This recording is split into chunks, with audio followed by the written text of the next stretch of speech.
Have you ever known somebody that you thought was quite extraordinary? Somebody is doing something amazing. I'm not talking about celebrities. I'm talking about people that you know in the community that are just doing amazing things. I really thought it'd be worthwhile exploring some people like this because they're making Brisbane, our community, a better place.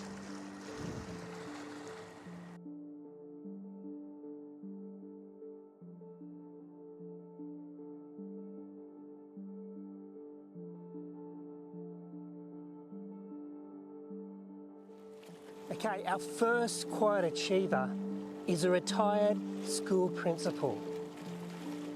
You would think he would be sitting around putting his feet up or just going on holidays every 5 seconds.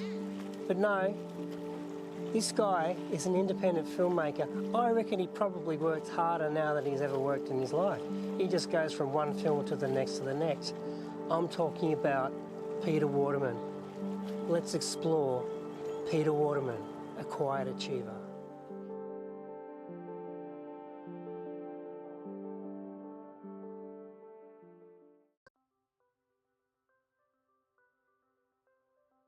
Look, I guess filmmaking really started for me as a young boy when I bought a Super 8 camera and I experimented making up stories and basically making very amateur films. When training as a teacher, I undertook 3 years of media studies, and that really gave me I suppose a knowledge of and a real deeper passion about filmmaking. And one of my films on the effects of minor analgesics was used as an educational film by the South Australian Health Department. I suppose I had a brief sojourn teaching film in high schools before concentrating on English. But I always retained my interest in film. I love telling people stories.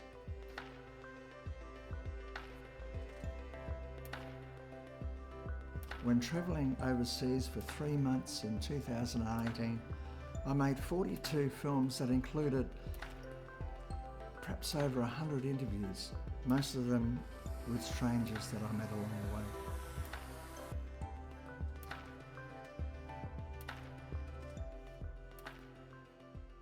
The kids now are in day off because of its weekend.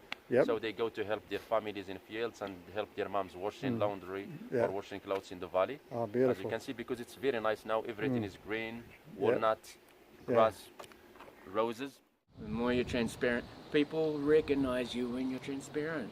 They see a genuine guy, you know? And I suppose this penchant for interviewing continued when, with my wife Trish, we travelled extensively throughout Queensland, and yarns along the track was a series of stories about colourful people that I met along the way. Well, it's a place that we love, and we want to come and spend our retirement years here. And this is our retirement plan, this hotel, just so we don't get bored. But we do acknowledge and recognise there are use-by dates, and ours is coming up, but we're not quite sure. Matt said, let's do this, and he's created all this. He pretty much prints all the products, all the rest of the products. So this painting here, I was approached by the Harvey Bay Triathlon in 2017. I do believe that it's mass societal change. Anyway, we need to see you there then. rejig the socio-economic model under which we bow today, and to shift our paradigm to one of regeneration and harmony. Everything here today will get sold cents a kilo, and then they go across the scales and be weighed, and that then turns it into their dollars per head. 3 years ago, a friend of mine, Damien, wrote on a blog on Facebook about his struggles with depression and anxiety, and so many people responded with their own struggles in this area. I suppose, yes, I was appalled by the high incidence of men's suicide. And I thought maybe I could be helpful in telling the stories of men and also women in that area. I reached out to Men's Wellbeing, an inspiring Brisbane group, Men's Sheds, and Out of the Locker Room, an organisation that deals with mental health in sporting groups. This led to You Are Not Alone, a feature documentary shown at the cinema to a sold-out audience. It documented people's journeys through depression, anxiety, trauma and change. Welcome to the You Are Not Alone project, which is all about creating an awareness of mental health issues through listening and really hearing stories of people who battle back from suffering trauma, depression and anxiety in their life towards a sense of well-being. That men, in general, I'm emphasising that, may find themselves much more in a state of not wanting to share their feelings, especially if they're distressing ones. Like the Men's Shed and so many other of those support networks are learning that it is important to talk about it, and even just be an environment where you're comfortable to talk about it. I've sort of had my own trauma in a sense of depression and feeling depression, anxiety, and feeling sort of alienated or disconnected. It was far from idyllic in terms of the environment that I'd been born into was actually very volatile. It's highly volatile, both emotionally and physically. And one of the things I found with each of their journeys was that what helped them was some sort of positive connection, whether it be with an individual or a group. Hence began my second film, Together. Before you came along, I was married. I had 2 kids, which you would have loved playing with. But like a lot of men, I was blissfully unaware of certain things. I mean, the rest is history. I couldn't imagine not being a member of Men's Wellbeing at this point. Got out of the van and we're at some random dude's house. And still a bit hazy, but we walked in the front door and I walked into some guy's living room, bro, and it turned out to be Bobby's house. And in this house, there was a hive of activity, people preparing food and you know, it was for me, bro. Got our own ailments and infirmities. Oh, yes. What is it you famously keep saying? Between us we have one working body. Oh, exactly, that's right, that's right. So any problem we've got, we can work it out between the two of us with one working body. That's right. Hey Jazz. Yeah? I was wondering if you'd perhaps like to engage me, perhaps. What? Like marriage? I love that Basil is always cheerful and he laughs a lot. We both laugh and I think that's so important. They are just incredible. I mean, one of my really good friends, Alicia, she has been a really good friend of mine for 4 years since we both started with Bus Stop, and we've been inseparable ever since then. You and me chasing paper, getting nowhere, on our way back home. In 2001, Trish and I started an evening of storytelling, which is a group of people that meet monthly to tell stories or share poems or songs about particular themes. And it's still going today. My next project is focused on the individual. I guess we're all unique and special. And I'm interested in what defines us, what brings us joy, happiness and meaning in our life. The name of this project, Me. And through these stories, I hope to reveal people's meaning, people's worldview. Yeah, films are certainly a very powerful and creative way of telling stories. And it's really a way that has the potential to express those stories to a wider audience. Seeking better and more artistic ways To tell these stories, for me, is a constant challenge and always a passion.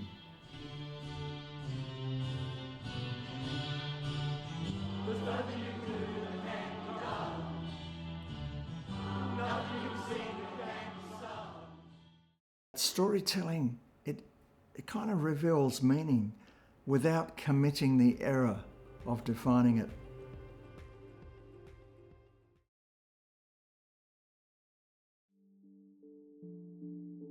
The next quiet achiever is a man by the name of Michael Stevenson.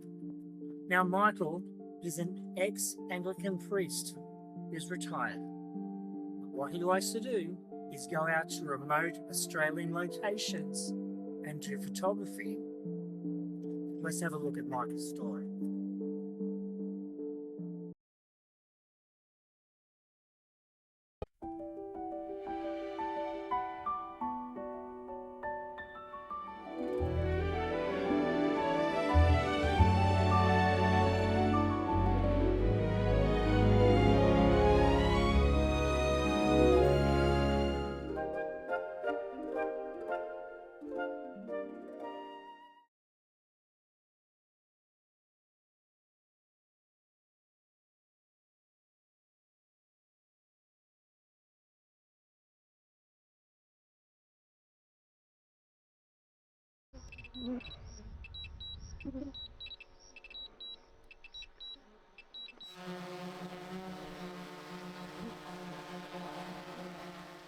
Hopefully we've got obstacle avoidance sensors all around. Bugger off, you flies.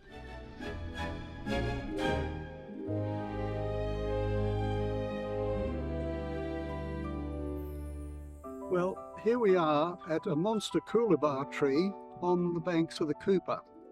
We're about 500 or 600 metres from the dig tree itself, and you can see beside me this plaque. It's dedicated to a chap called Sydney John Reynolds, and strangely enough I had a brief acquaintance with him about 50 years ago. He was a motorbike policeman, a very tall man, and I remember his wife and his daughter, and his wife actually asked me when I came by if I could take a photograph of the plaque. We also have met here today and yesterday as well a chap called Colin, who's an honorary ranger to the dig tree environment, and he had the job of actually putting the ashes into the ground. And I remember him well from 2 years ago when he was managing the Eulo pub. And strangely enough, we run into him first of all yesterday afternoon and again this morning.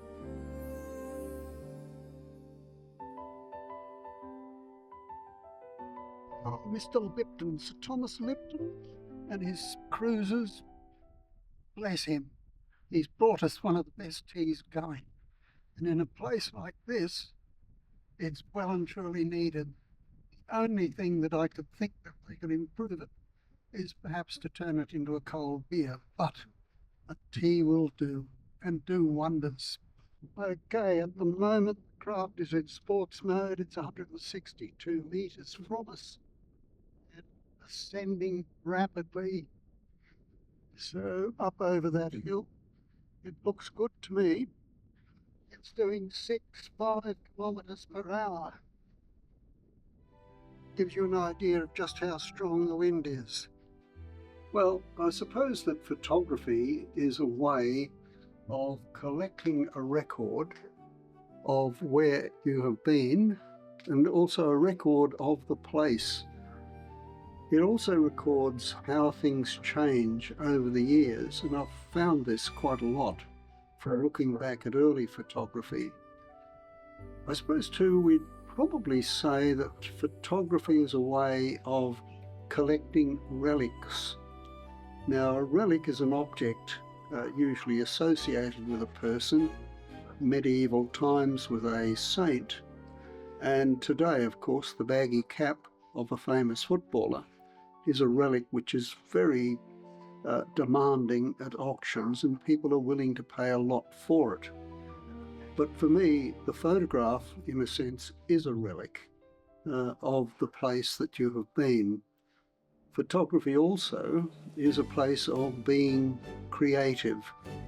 And although I might do quite a bit of architectural photography and all that, I also try, if possible, to make a photograph that has impact and says more than just the image on the page. Well, I think that what I'll probably do immediately for this trip is to go through them, editing all the stills, and then putting together another one of my coffee table books. Problem is, I see I'll go broke doing it because of the costs of printing them, but there have been many outstanding features along the trip which I really feel should go into a book rather than just being on the computer. After all, the book has the advantage that anyone can pick it up at any time. No electricity or battery computer up needed. And it's a short and very quickly edited copy of what you've done. So there's going to be a lot of work, but that's what I see happening within the next few months.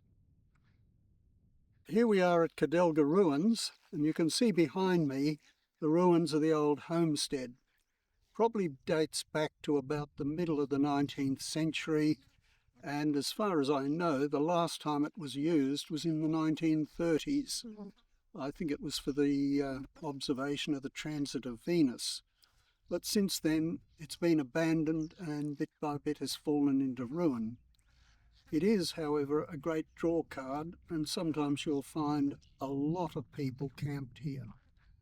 So as we go round, you'll notice that there are bits and pieces. Here's this old car. It won't be restored, this one. What make it is, I'm not sure. Good God, it's even got a battery. We could keep going if we had the engine. For car restorers, the Outback can be a great source of stuff like this. It's amazing how often stuff does turn up. Very ancient models of cars, and this one, as you can see all the bullets, where they've been. Yeah, sometimes people ask me, well, what is so great about the Outback? What draws you to it? Well, I suppose there's several things. One is the vastness of the space, the landscape. The aridity has a certain charm of its own. But then when you get to old buildings such as we're standing in now, it reminds you of the work of the pioneers and all the historic stuff that went on. The Outback also is a good place to get away from crowds, and in a way it's a good place to be back in touch with nature, or even to be in retreat, as it were, a bit like a religious retreat. So it's got many attractions, and I dare say I've left a few out. Now, thinking back on the trip, I'm trying to think of the highlights, and there have been quite a number. Most exciting, I suppose, for me is doing the video of places like the mud mounds at Yulo, way back at Norcundra, the pub by early morning light, and perhaps, strangely enough, the most exciting was when we got bogged in sand.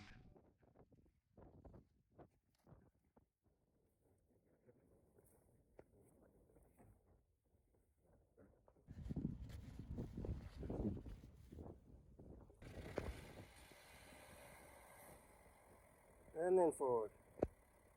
Okay, there we go. Oh. Countryside there, as you may be able to hear in the background, there's a lot of wind, and it's strong enough, I think, to blow us all the way back to Brisbane.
Now, quiet achievers don't have to be an individual.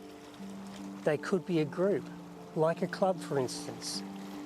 Now, our independent filmmaker, Peter Waterman, has come across an extraordinary group within Brisbane that encourages a sense of community, belonging, and artistic expression.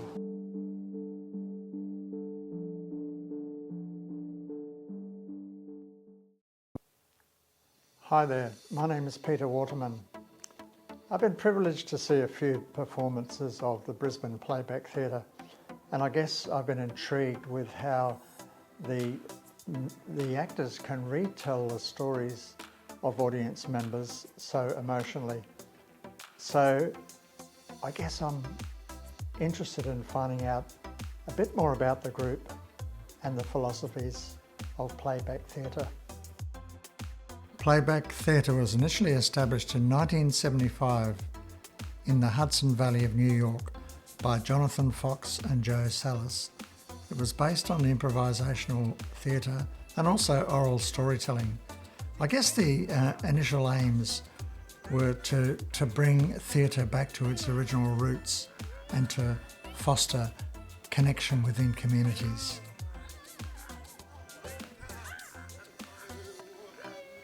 It's in every continent. In Australia, it's in every, I think maybe not Adelaide, but it's in all the other major cities. No, it's all over the world. I can go anywhere in the world and join playback and find my people.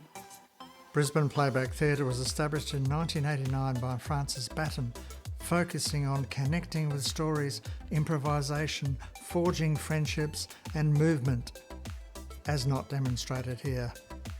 We went along to a rehearsal of Brisbane Playback when they were rehearsing for a show called Growing Old Well. And there we found that each of the members had a different role, whether it was conductor, actor, musician or trainee. I was intrigued as to why members joined and what they actually thought of playback theatre. Hi, I'm Penny and I've been in the playback theatre I think about 8 years, and I joined I think because I just love acting, and the thing I love more than anything else is getting on stage in front of an audience. It just does something to me, and playing, and then my husband loves me acting because when I'm acting I get all the emotions out of me, I play all the roles and I'm not really so cranky at home. Hi, my name's Neil. I've been in Brisbane Playback Theatre for 23 years. I'm a conductor and an actor in the company, and the reason I've been with the company for so long is basically how I get so much out of it. I like getting together with people and telling stories, basically. I like getting to know people that way. And I really like doing theatre. I like moving my body in different ways. I have a sedentary job, and when I get here I move differently and I think differently. The thing I love about playback is the connectiveness and the way of tuning into yourself and then the stories of others, and then being able to show those back to the community, I think is pretty inspiring and quite unique type of theatre, because it's not planned, we just do things on the spur of the moment, so it's quite exciting as well. It's really helped me grow, apart from arriving here each week and exploring creativity in its various forms, and communication and awareness of myself and others, doing the creative process. It's just been wonderful, exciting and nourishing on so many levels. My name is Ryan. I've been involved with Brisbane Playback for, depending how you count it, 6 months or a year. And one thing that I really like about playback is listening and hearing to people's stories and then getting to be spontaneous and creative with other people. I joined this troupe, Brisbane Playback Theatre, and I found my way as the musician in this troupe now. So as a musician, I create atmosphere, and I've got the idea now that I've got the confidence of not being shy. And so for example, if someone asked me to create something angry, I would go,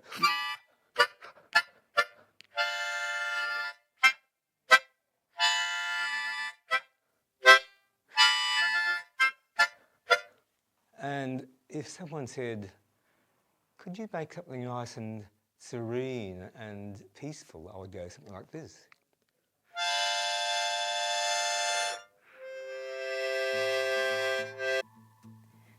I'm Nicole. I've been involved in playback for only 6-7 months.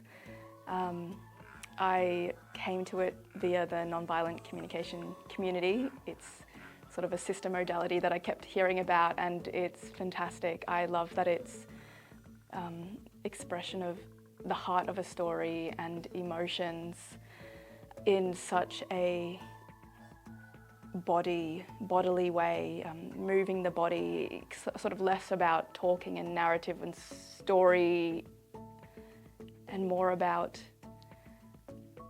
how does this show up in my body, from the tension to the relaxedness to the fear to the angst to the love to the heart. Why I joined playback theatre more than anything else is I loved improvised theatre. I used to do some theatre sports when I was younger, but it was good entertainment, but I wanted something more. Whereas playback theatre is more than just entertainment. It is community storytelling. When we tell the stories back, sometimes people are quite emotional about what they've seen and what they've shared. And the whole community who comes along, they enjoy the story, or they get something out of that story. I was the musician in that story, and I noticed that the effect on you seemed to be very moved. You seem to be very moved by that. Can you just I needed express that. Yeah. When I saw Vicky holding my baby. It brought it back. Yes. Yeah, so it's still there. I have it still. You have it still. It's come out. And I needed that. I really did. And I was able to tell my own story. It was a story of a few days after my mother passed away. My father wanted to write a letter, and he ended up writing to the Queen, and the Queen replied, and playback members reenacted the story. And I guess I certainly felt quite emotional when they did reenact that story. But what I wanted to let you know was that she really loved you, and she loved finding out what you were doing all the time. So I said, yeah, what would you like me to do with the letter, Dad? I'll post it to the Queen. I said, okay. So anyway, I didn't know the Queen's address, so I wrote an envelope. On the envelope I said, Queen Elizabeth II, care of Buckingham Palace, London. This is a story about believing.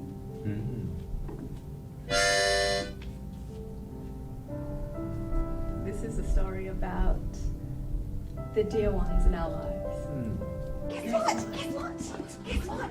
Oh my gosh, guess what? Guess what? Guess what? Guess what? Guess what? Guess what? Guess what? Something that she really loved in life.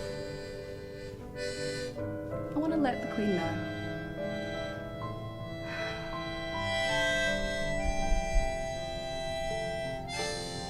Let's send that letter.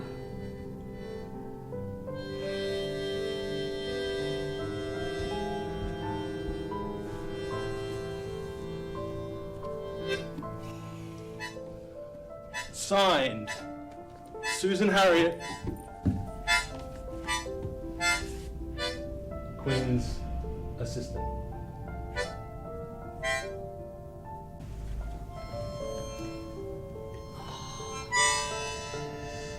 She would have loved this.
point of view, I can see your point of view. Yeah.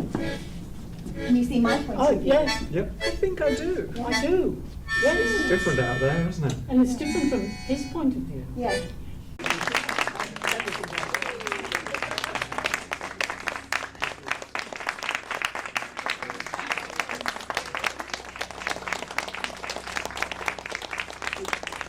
Also have a round of applause for yourselves. You're the important ingredient of it. And for those who told for the first time, thank you, Ian. I'm particularly fond of that.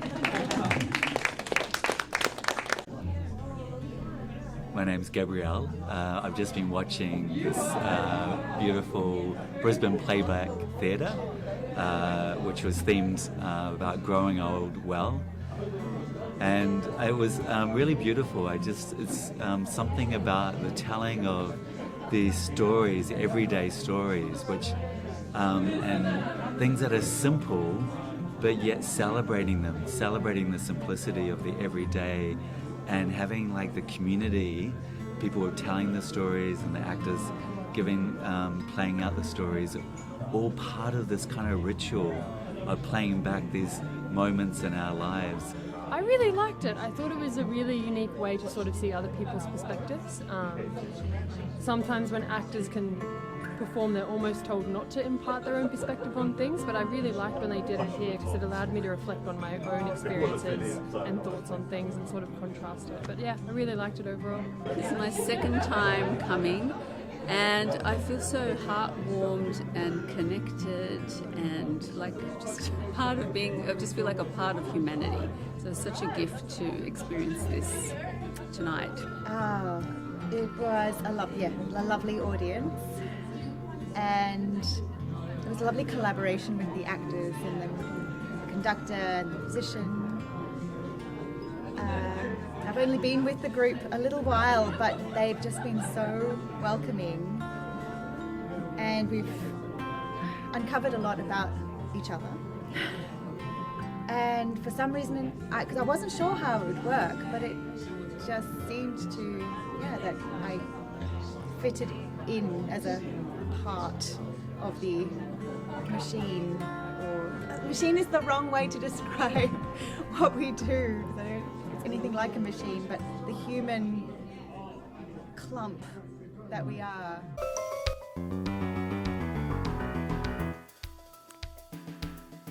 I'm going to use the word honouring.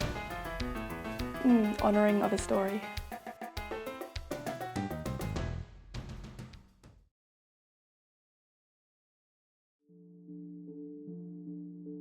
Some people need a bit of a hand, a bit of a leg up if you like. They might be going through foster care or through the incarceration system via criminal offences. But there does need to be someone who has the passion and the qualifications to help these people through. And I'm talking about Dr. Veer.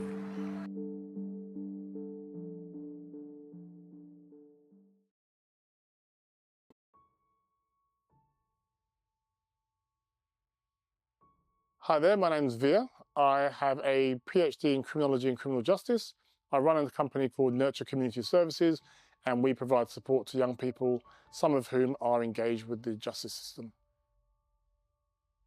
Before that, I grew up and lived in London for about 30 years. While I had a relatively stable home life, the area I grew up in, there was a lot of crime, in particular a lot of youth crime. I saw friends and relatives, my brother and cousins, have contact with the youth justice system and spend time in youth detention while they're growing up. And many of them ultimately on into adult jail systems. Against the background of racial profiling and discriminatory policing, I was inspired to study law. As a young black man, I always felt and believed it was important for me to understand and know my rights, particularly in the community I was growing up in. I obtained a degree in law, but at the end of my degree, the only thing I was certain about was that I did not want to pursue law as a career. Instead, I looked at other ways I could use my skills and experience to, I suppose, assist and support young people who grew up in similar communities as me. I eventually completed a master's degree in criminology with a focus on youth justice, before moving to Australia. Since I've been in Queensland, I've been working largely in the child protection system with young people in out-of-home care. And before then in the UK, I was doing a lot of mentoring and working with young people either in the justice system or at risk of involvement with the justice system. Growing up, my parents were foster carers, so I was acutely aware of factors contributing to young people being in out-of-home care and I suppose their dual system contact. In my role as a case manager in out-of-home care, I often clash with child safety about issues regarding my clients or young people I work with. On this one occasion, after a disagreement with child safety, my manager pulled me in and we had a chat, and obviously I expressed that my role was to support my clients. The manager abruptly told me that my client was not the young person, but was actually the Department of Child Safety who funded us. I thought that was pretty crazy, and I think for me that really cemented that my values were maybe misaligned with the organisation and the industry. I saw a PhD as a way out and maybe opening more doors, another avenue for me to do some stuff. For example, my focus was on the intersection between complex trauma experiences, identity development and trust in the police for young people. So these are three areas which have been researched separately but not ever all together as one. So for me it was really a way of cementing my own knowledge and also maybe getting that recognition that I know what I'm talking about. I've been doing this for a long time, I've seen stuff, but with a PhD people will generally take you a bit more seriously when you're talking about that stuff. Like many other PhD candidates, I engaged in academic tutoring and marking as well. So teaching was never something that was in my mind, but it was really offered to me as well. This is a way most people pay for their PhD. Primarily and often I would be drafted into research which was involving young people, so interviewing young people or analysing data to do with young people. Shortly before starting my PhD, I started refereeing. So again, that's something that really supplemented my income. And then there was nurture. It started with a single NDIS client. An old foster carer who I've known for years reached out to me for her son who aged out of foster care, was living in a disability service, but she felt that he wasn't getting the support that he needed, and asked if I could come on board and do some stuff with him. So I did, and pretty much from that single client, we just gained visibility, picked up traction, and kind of like grown as an entity with several more clients after that. The first time I met Via, I was in foster care and I was 9 years old. Yeah, he just helped out a lot when I needed it, really. Was a support worker, I think. And then, yeah, has continued to be my support worker from then on forth, kind of thing. Via's more like an uncle to me than anything, because he helps me out when I'm in my highs and lows. He's very family oriented, so I can bring my family along, to come hang out with Via, and Via's more than happy to support that or facilitate that, so I don't see a problem, everyone loves hanging out with Via, it's Via. The best part about knowing Via is he takes me bike riding, camping, and now I'm helping him out with the radio festival for the last 3 years. The focus has largely been on kind of community engagement, quite active pursuits as well. So we're very outdoorsy, so we do a lot of bike riding, bush walks, hikes, kind of things. I think whatever, anything active, table tennis, just getting young people out and active and doing things. That's primarily what we do.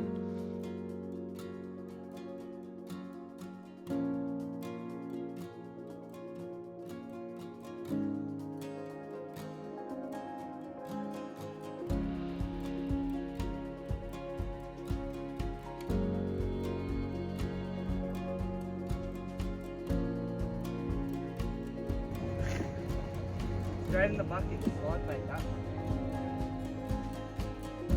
Hey, wiggle! Ah! What's that?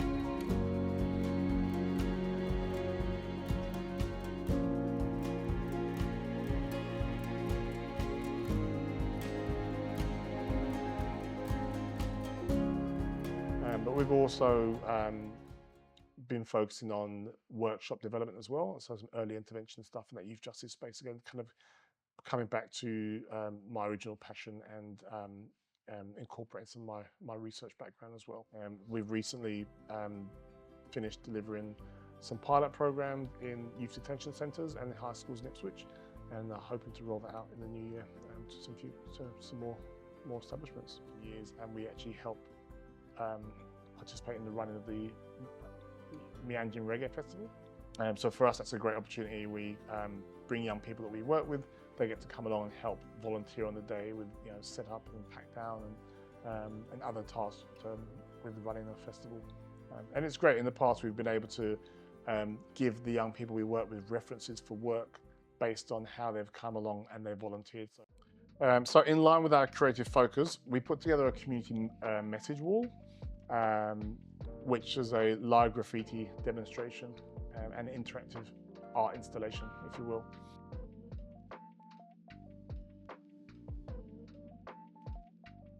Again, the story behind it came out of, we had hired a trailer one year to go to a community event, and when we returned the trailer, there was graffiti all over it. So the next year when we did the event, I decided that if we make a space for people to, do artistic expression, they won't need to graffiti on people's property. So that's pretty much how it started, and it's been a huge success ever since. And we've not had any more graffiti on our trailers. So in terms of our group engagement programs, we have a model we use, we call SEM, so SEM, so social, emotional, and mentoring. The idea, and much of those are group-based. So we do a camp program is kind of like the key focus. It's pretty much an every 4-week group activity, either a 2-night camp or we can do a day camp activity. The idea of that is to bring young people together who may be marginalised, isolated, provide a kind of a supported peer engagement and create activities where they can develop skills, so whether it's independent living skills, social skills, communication skills by being around peers, as well as obviously increasing their social connections as well. So that's one of the kind of like the core things that we are working toward, and have been doing. We've also then got several, like the individual model of that as well. So obviously we not acknowledge that some young people we've come across aren't quite ready for group interaction, and so they actually might need the same kind of approach and work on the same skill development areas, but in a one-to-one space. So we can do that as a one-to-one offering as well. Then we have a regular bike riding group. It's got, the title is a work in progress. Currently it's called the Chain Gang. And we've got, like I said, obviously a range of different art workshops. So whether it's we do the community the message wall, but we, working with the same artists, have also been out and done small group graffiti workshops, for example, or other artists to come in and do art workshops. More recently, we've had several young people that we've been referred to, just kind of by the by, have had justice involvement. So I think 2 or 3 of the young boys I work with now, we met them first when they were actually in prison. So that has grown to the point where we've built good relationships with the actual detention centres, and we've then regularly gone in to meet the detention centre staff and just kind of do a walkthrough of the detention centres, and gone to different units and just kind of engage with young people. We delivered some workshops in the detention centre, and that included actually our final workshop being delivered on their unit. So while the majority of sessions were done in a classroom in the jail, the final one we actually just went onto their section, which was quite nice. Got a chance to meet some of the other boys who weren't engaged in the programme. The primary focus is building that relationship. You want to build a relationship which will withstand their return to community, because when they get, obviously, when they're in detention, they are a captive audience. They don't have the same level of influence from their peers. You're able to go in and see them every week. They're going to be there at the same time. There's no issues. When they get released into community, however, it's often a challenge, or it can be a challenge to track them down or get them to keep appointments. So you really want that time with it when you work with them when they're in detention to be really valuable and to be really meaningful, and to, build a relationship that's going to stand that test of release. And we continue to work towards developing creative interventions for disadvantaged young people. If we don't want young people to graduate onto adult criminality, it's important that we connect with them now.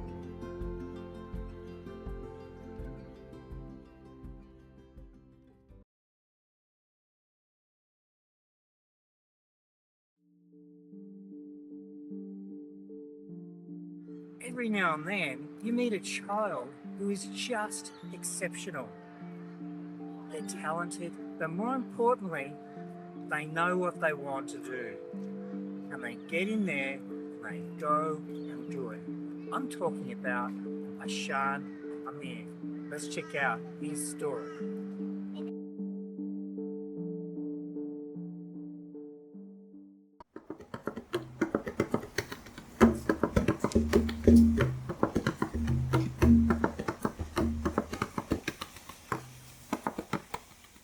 My name's Ashan Amir. I'm studying grade 8 at TSS. I am from the Gold Coast. My hobbies are nature, science and math. I've always loved nature and I've always asked the questions of how to solve the problems that we've created. I think it was when I started learning in school about climate change and the environment and what habitat loss and what we're doing about it and what we're not. I started really realizing that humans are the main problem and we should probably mitigate what we're doing so we can save it. I think when I started watching David Attenborough, I really was inspired to do it. And the Generation Green, the name, first of all, is obvious. Like, I'm from the younger generation and green's nature. I think that the documentary I wanted to make was because this generation is more on media, not on newspapers, not on books, although I did write a book just in case. So I decided to make a documentary to put it out to the world that climate change is a big issue.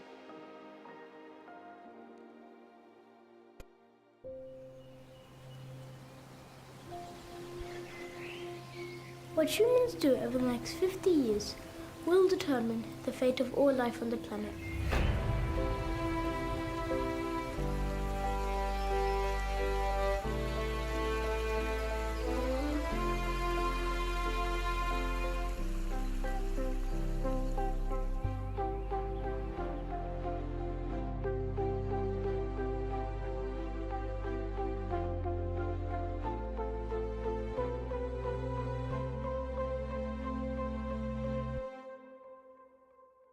Remember, it only takes one to change the world.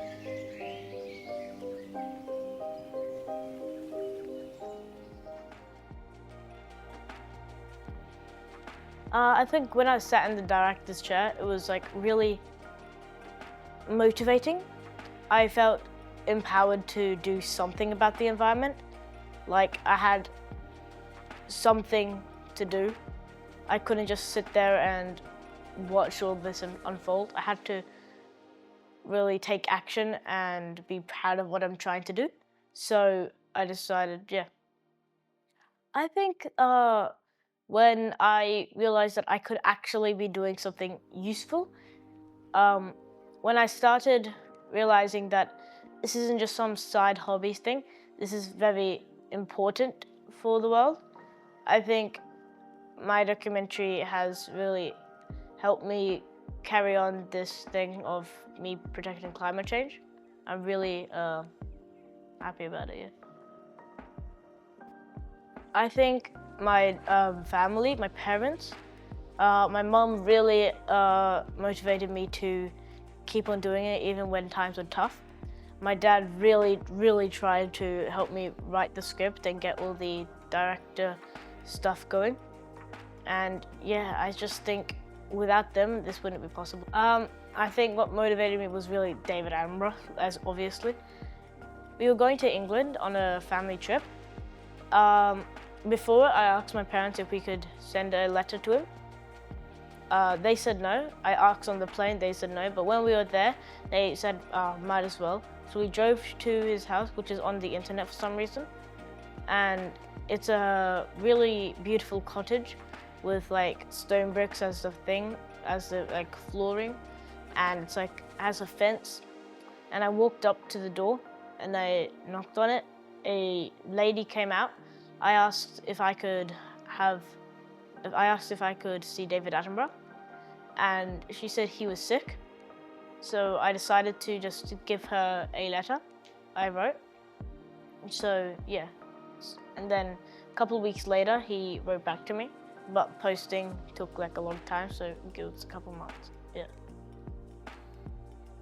I think everything really helped. If even one thing went wrong in my life, I don't think I would be making a documentary or writing a book. I don't think any of this would have happened. I think fate just decided that I needed to do this, so yeah. I sacrificed a lot of my schoolwork for this project. I feel like I should have balanced it better. I should have had a more 50-50 instead of like a 90-10. So I think if I managed that a bit more, I could have got it slower, but I would have got both of them better instead of one better and one worse. I would just one person to change their mind on how they view climate change, not as some sort of hoax, but as a real thing that's happening today that we need to do something about it. That's what I believe. My book's about a boy named Leon who goes on an adventure of his lifetime to the Great Barrier Reef to save the world from some creatures that are born from man-made things, and he meets friends along the ways and has a lot of things going for him and a lot of things not.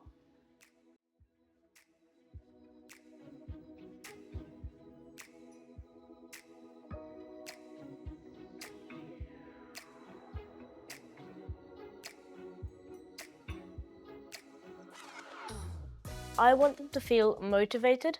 I want them to feel like you shouldn't just not do anything just because you're young. I feel like being young actually gives you more opportunities than when you're older. I think I want more young people to really speak up about this, because our generation's going to be affected by this, and it already is, which is a big problem. I think from 20 years from now, I hope this problem's already resolved, but it probably isn't. I think I want to launch my book. Obviously, I'm anyways going to do it in India, but I think I want to make another book soon, and I'm hoping that I can get it published and overseas as well. I want to make another documentary. I want to do a lot of things. I might not have the time for it, but I want to do all of these things. So yeah, I want to spread hope, not fear, because fear shows you that it is impossible to do. You can't fix it. There's no point in trying. Hope gives you a chance to do it. There's not much of a chance, but there still is a small one. And there is a big point in trying to stop it. My ideal world would be for all generations to connect and help each other fix the problems of the world and have less conflict.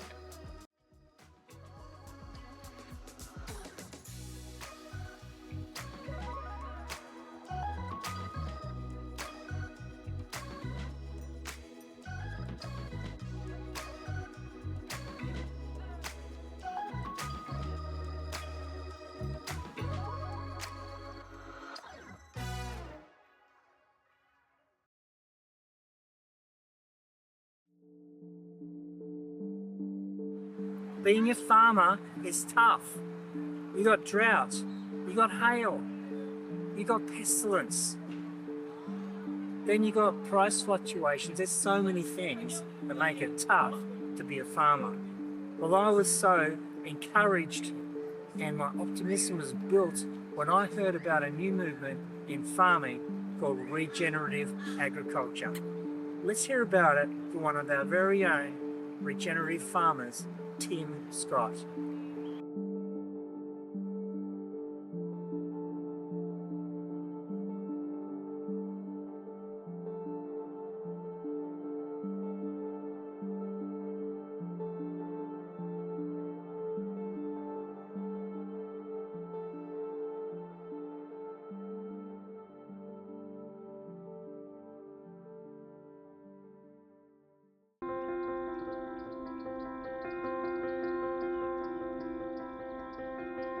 This is Kandanga Farm where we're at. We have 3 farms in the Mary Valley where we do our beef business, which is called K2 Organic Beef. They're all certified organic farms.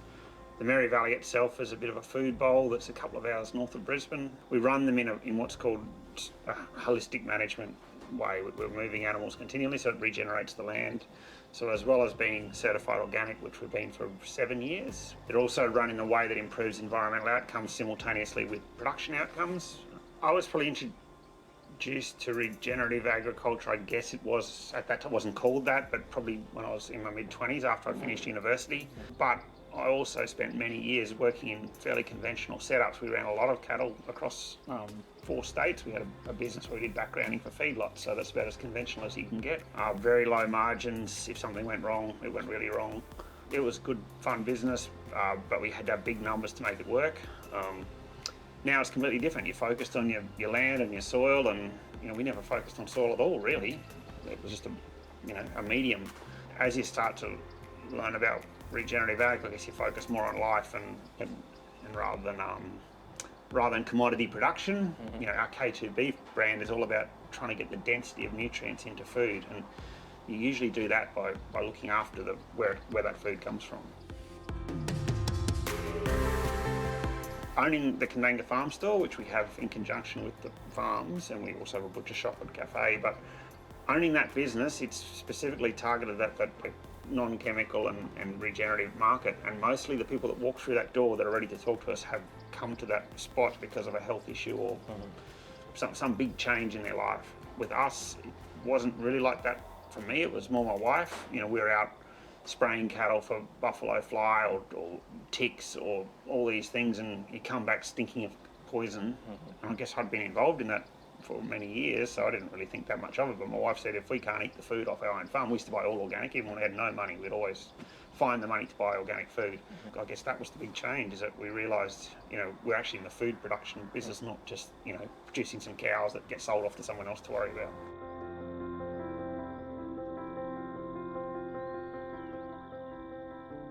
You can get really caught up in fighting nature the whole time. What's this weed you got to get rid of? What's this? What's going wrong? Once you start focusing on life instead of focusing on death, it just changes your whole perspective on life as well, I guess. But food production, definitely. We're trying to use, maybe not harness, but just go along for the ride with the power of nature, that those cycles that nature's got. Especially with the shop, you're helping other people now. We do consulting work and getting on other people's journey and seeing them take off. I guess that's the big change. As far as the farm goes, we run an R&D project called What Food Could Be, where we're trying to measure the link between the way we operate and not only the food outcomes from that and the soil outcomes, but also the community outcomes from the way we're doing it. So regenerative ag has got the potential to get consumers more involved in how their food's produced, and when they start caring, the systems get better. It's when they don't care and they think that it all just comes off a supermarket shelf, that's when you're in trouble, and I think that's where we're at the moment. Regenerative, the terminology regenerative ag has been noticed by a lot of big companies, and they've gone, oh well, how can we also use that label? And the principles of regenerative ag that we all live by, 1 or 2 of them have been grabbed and gone, oh, okay, we can do that little bit. Let's call ourselves regenerative. So I hope it doesn't get bastardised, that terminology. Maybe we come up with another name for it. But building communities should be about decentralisation, getting rid of the homogenisation of the food system, getting more variety in what we produce, and getting a density of nutrients in the food we eat, so your food becomes your medicine. And that's the big hope. When you start focusing on soil health, which leads to plant health, which leads to animal health, that should lead to community health and a better, healthier society, I guess.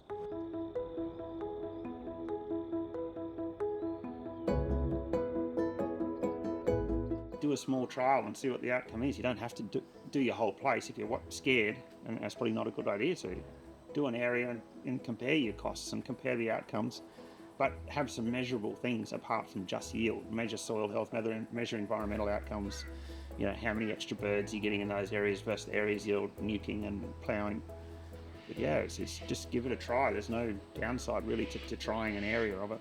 maybe not harness, but just go along for the ride with the power of nature, that those cycles that nature's got, you know, the water cycle and the carbon cycle and the mineral, the way nature has processed minerals through plants for millennium, and we're trying to jump on that and use those systems rather than fight against them and go, let's get rid of all that, put a, you know, synthetic out that's going to grow the plant. You don't need to do that. It's all happening for you, and you know, you start assessing your bottom line after a little while, and all those inputs aren't free. So if we can get free ones, sunshine, water, plants, and that's going to make a lot of a difference to the bottom line as well.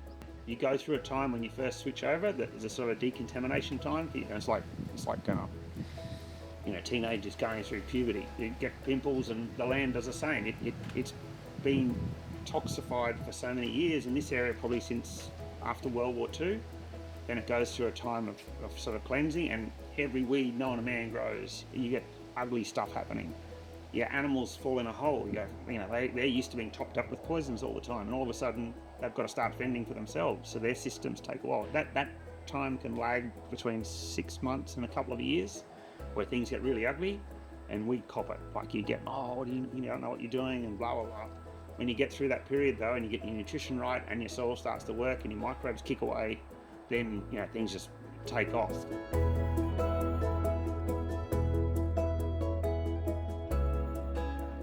I think there's going to be a big future in environmental offsetting, for want of a better word. I think that farmers will make a good proportion of their income in the future taking on the environmental responsibility for the people that live in urban areas and can't do it themselves. We do it at the moment for free, but there's no incentive to do it. So that's when you get production outcomes being prioritised and people sticking to conventional things because they don't see any benefit in ecological outcomes. Once we start to get paid for ecological outcomes, then the whole ball game changes. All these things all, you know, feed into a system that's alive. Wallace.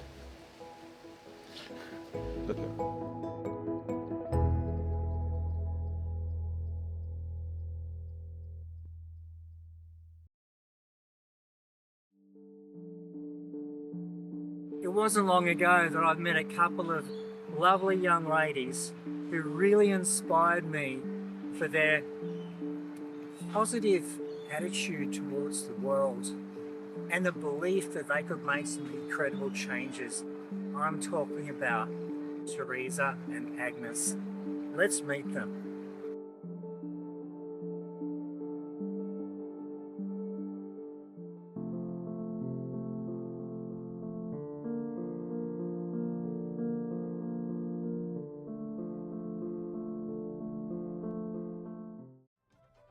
Teresa and Agnes Joy are sisters, and they are truly amazing. Last September they achieved a world record by singing 193 national anthems back to back in St John's Cathedral, Brisbane. They also have their own peace foundation, the Agnes and Teresa Peace Foundation. I spoke to them recently about these and other aspects of their life, as well as their reflections on Brisbane at their home in Callum Vale, Brisbane's south. And I tried to get them to randomly sing one of the national anthems. Right, Teresa, you pick any number between 1 and 100. 1 and 100. 54. 54. Yeah. 54. Agnes, no. Oh, okay. You pick a number between 1 and 100. 1 and 100, I would say. Is 54, 72. 23 is Botswana and 50. No, he's adding. No. Oh, okay, he's adding. 53, is that right? Yeah. And 24. Yeah. Okay. That's 77. Okay, what's 77. Okay. Let's see, 77. Indonesia. Yeah. Indonesia. Yeah. Indonesia, tanah airku, tanah tumpah darahku, di sanalah aku berdiri, jadi padu ibuku. So what gives you joy and energy in your life? So one of the things that gives us the most amount of happiness is when we do things for the community. That's something. And also what gives us energy is when we strive to achieve these things. Yeah. We also like hanging out with friends and family. Especially we like talking to a grandpa in India, in Kerala. So we talk to him every day after prayer before sleep. So we just, it's very special to us. And also cooking, gardening, yeah. Teresa, what brought you to Brisbane in the first place? So we moved to Brisbane from Billawila because of our uni studies, because there's no universities in Billawila, that's why. What do you think are the challenges of living in Brisbane? So the truth is that if the cities of the world, if they're faced with 2 days in a row of heavy rain, they're bound to be flooding. So the threat remains in Brisbane. With the 2032 Olympics coming up in Brisbane, the government needs to take precautionary measures in relation to flooding. So the risk of natural disasters is very high in the coming years due to the significant climate change. So like 1 day of heavy rain and strong winds will be enough to stop the Olympics. So they need to take precautionary actions and implement plans to divert the excess water. The other thing is that there needs to be a mechanism in the government level for ordinary children like us to communicate and address our issues, to study our problems and find solution. The existing system in every country in the world, they are designed only for people that are capable and qualified. So that is good, but at the same time, like the government can have systems in place to bring those forward who are lagging behind in everything, and also to listen to any children interested in different things, to understand and encourage their aspirations, to train them and also bring them into the mainstream. So all children have many talents, so it's very important we nurture them. So this is a threat and it's a challenge. So the government needs to create a special personal development department for children so they can understand their problems and desires, and also they can study them and also get this attention to the government, and this can help the children achieve their dreams. You said how helping others gives you joy. Could you expand on this, please? Sure. So for the last 9 years, we've been on a project of researching all the national anthems of the world, the international languages, as well as each country. So currently we can sing all the national anthems by heart. So we started this when I was in grade 3 and she was in grade 6. And this idea was originally from my dad. He wanted us to do something different for the world in a way of contributing. And he was thinking about 2 years for an idea, and so originally it took about 11 years. And then he was waiting for us to grow, and I was in grade 3, she was in grade 6, we started. And now we can sing all the national anthems. So what we intend to do is conduct international events in different countries around the world, singing all the national anthems of the world. And the funds raised through the events will be dispersed to charitable activities run by the UN, as well as global peacemaking endeavors and programs that will help free children and teens from exploitation, as well as individuals and organizations that run charitable and climate change activities to prevent climate change. So mental health has become one of the most distressing and demanding care in the world. So we would like to provide a healthy young generation. So we have our foundation, Agnes and Teresa Peace Foundation. The activities include mental health awareness programs and also cybercrime awareness programs. We also do personal development training programs worldwide. So the program runs for 3 to 5 days. Do you have any memories of Brisbane that stick in your mind? Brisbane is where we sang all the national anthems of the world for the first time after we finished our research, and we also finished our research here of all the national anthems, international languages, as well as each country in the world. So Brisbane is also a place where we study our most favorite topics, subjects, psychology, criminology and computer science. So Brisbane will always stay close to our heart. How do you see the future of Brisbane? So what we expect is the sporting kind of sector to grow as the Brisbane Olympics is happening in 2032. And there will also be a huge development in employment sector, tourism and agriculture. Okay, Agnes, tell me one thing you like about your sister. I would say that She's very kind. She's very helping. Like if you need something, you can always just, ask her and she would always, do it for you, even no matter what, if she's going through any other problem, she will always be, there for you. Yeah. And Teresa, tell me one thing you like about, not about yourself, but about Agnes. About Agnes, okay, so I would say she's very fast in terms of like procrastination. So like other people, like there's a few people, not everyone. So for example, assignments, so they get the assignments and then they just wait for the deadline, and then one day before or like the day they just do the assignment, and like they just cram all.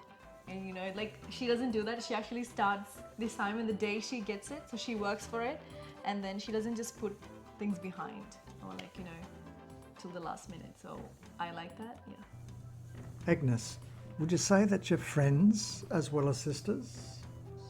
Of course, yes. So because we're doing the project for the last 9 years, I feel like we've grown to be like best friends as well as sisters. So it's something that unites us because we've always been doing this together. So it's something that can because I think our project we actually got more close because Yeah. every day we sing national anthem from 5 a.m. to 7 a.m. So every day that's like together, and also the research we do it together. So when we do things together, we feel more closeness to each other. So more than sisters, I would say, yeah. I like to pick number one. Number one. That's Afghanistan. Yeah. Okay. Dawatan Afghanistan de Dai Sate Har Afghan de Korde Sule Korde Ture Har Bachayega Raman.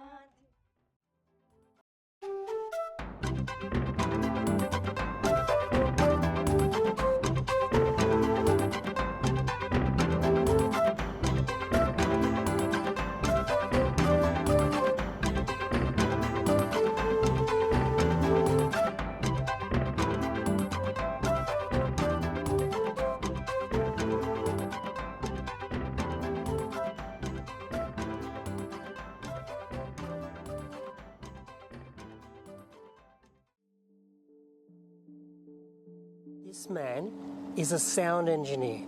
Now that may not in itself be so extraordinary, but his story is. Let's meet Ross Stenhouse.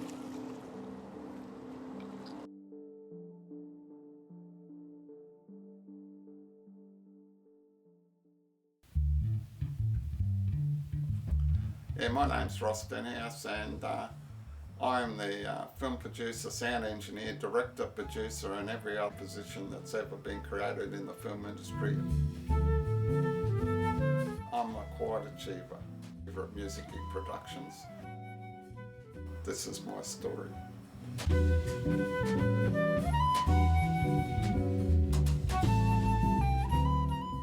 A long time ago, and I mean when I was a teenager, I played in a few bands, but I gave up being a performer when I was 19, I think it was. I worked in IT. I started out working for the Department of Civil Aviation and Electronics and Communications, so that's where all my technical skills come from, and it's fortunate that I got all these technical skills, IT skills, now music skills. I'm just a technician, not a songwriter, not a musician, and I know how to record music, but not how to compose it. The history of Music in Productions setup is that there was an existing room which I'd created about 15, 20 years prior. It had been a garage, but I converted it into a studio for my son Bart and his mates who were going to the local high school, and he was doing music subjects at that high school, to practice in. And they had like a garage band, and one of those guys is a guy called Nick Quigley, whose family ran a business called Jazz Music Institute, which is now a university and a major one. And they were only like 14. They came here and they practiced.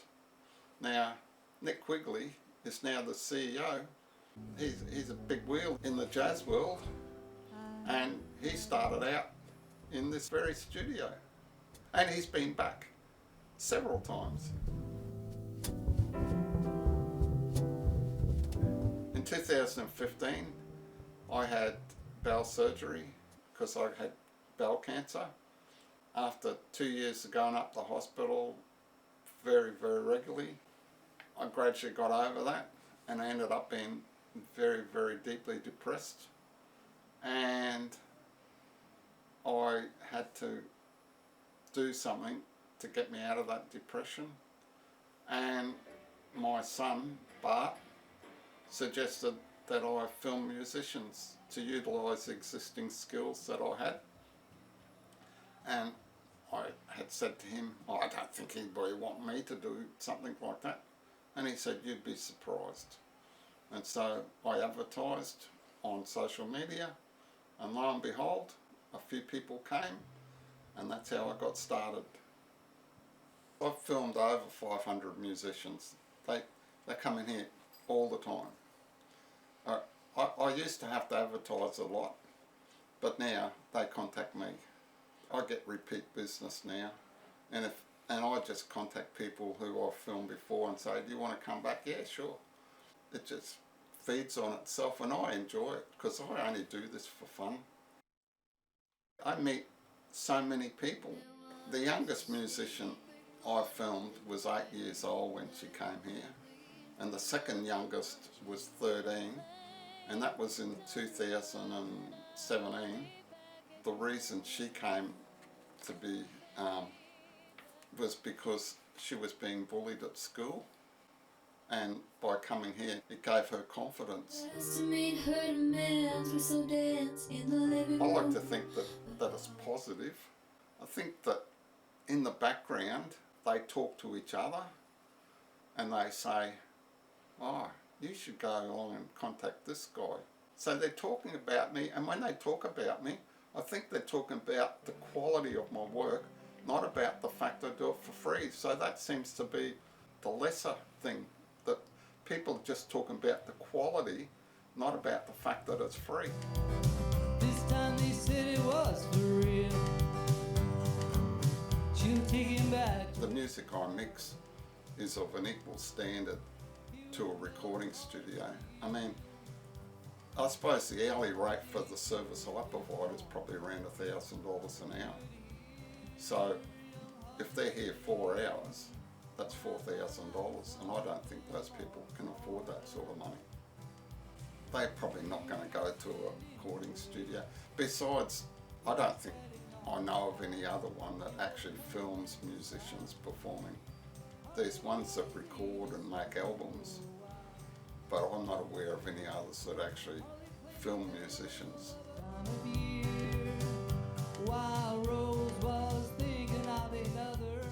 Right from the very beginning, I've always done film and sound together. I've been to film school. I started filming, and then I thought, I've got some shortcomings. I need to improve my skills. So I went to Griffith Uni Film School, and I produced documentaries. I made a number of short films. I learned how to write film scripts. I did a number of other subjects. And then I thought, I got about halfway through and I thought, getting too old for this. And I've already got a couple of master's degrees from Griffith University, and I thought, do I need a third one? No. And so I dropped out. And I sometimes think about going back, but then I think, nah, what's the point? I've written quite a number of film scripts as well. I've written one on PTSD, which I'd like to produce sometime.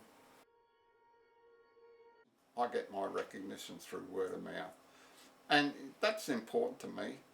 It's about making a quality product and having the musicians appreciate what I do, and their appreciation gives me great satisfaction. Well, I got the name from somebody. He called people Stump. His next door neighbour used to get really agitated. One day he saw the guy without his shoes on, he only had half a foot. If I put Ross Stenhouse, nobody'd ever remember it. And so I use an unusual name that everybody remember. And people call me Stumpy. Pity I can't spell. That misspelling was meant to be dwarf, as in the 7 dwarfs.